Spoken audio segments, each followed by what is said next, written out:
আইটিতে নতুন লিডারদের কিছু কমন ভুল নিয়ে আজকে আমরা সংক্ষেপে আলোচনা করব। দেখুন, আপনি যখন প্রথমবারের মতো কোনো টিমের লিডার হন, তখন তো প্রত্যাশা আর চাপের একটা ব্যাপার থাকেই, তাই না? সিআইও ম্যাগাজিনের একটা আর্টিকেলে ঠিক এই যাত্রা শুরুর কিছু সাধারণ ফাঁদের কথা বলা হয়েছে, যেগুলো এড়িয়ে চলাটা আসলে খুবই জরুরি। প্রথম এবং সবচেয়ে বড় যে ভুলটা হয়, সেটা হলো নিজেকে প্রমাণ করার তাগিদে প্রথম ১০০ দিনেই সবকিছু বদলে ফেলার চেষ্টা করা। এর ফলে কি হয়?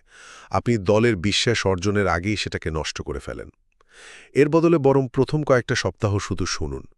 আপনার দলের সাথে কথা বলুন, তাদের কাজটা বুঝুন। দেখবেন পরিবর্তনের সেরা আইডিয়াগুলো তাদের কাছ থেকেই আসছে। আচ্ছা, দ্বিতীয় ফাঁদটা হলো সংঘাত এড়িয়ে চলা। অনেক ম্যানেজার ভাবেন সবার সাথে ভালো সম্পর্ক রাখাই সব। কিন্তু সমস্যা তো আর নিজে নিজে মেটে না, বরং দিন দিন বাড়তেই থাকে। তাই শুরু থেকে আপনাকে স্পষ্ট করে কথা বলতে হবে। বন্ধুত্বপূর্ণ থাকা মানে কিন্তু কঠিন কথা এড়িয়ে যাওয়া নয়। আর সবশেষ ভুলটা হলো টিমের সব জানতা এক্সপার্ট হওয়ার চেষ্টা করা। আপনার কাজ নেতৃত্ব দেওয়া, প্রত্যেকটা কাজ নিজে করা নয়। যে ম্যানেজার সব কাজ নিজে করতে চান, তিনি আসলে একজন সুপার অ্যাডমিনিস্ট্রেটর হয়ে যান। মানে দলের সবচেয়ে বড় বাধা, কারণ তখন কোনো কাজই তাকে ছাড়া এগোয় না। তাই আপনার দলের এক্সপার্টদের ওপর বিশ্বাস রেখে কাজ ডেলিগেট করতে শিখুন।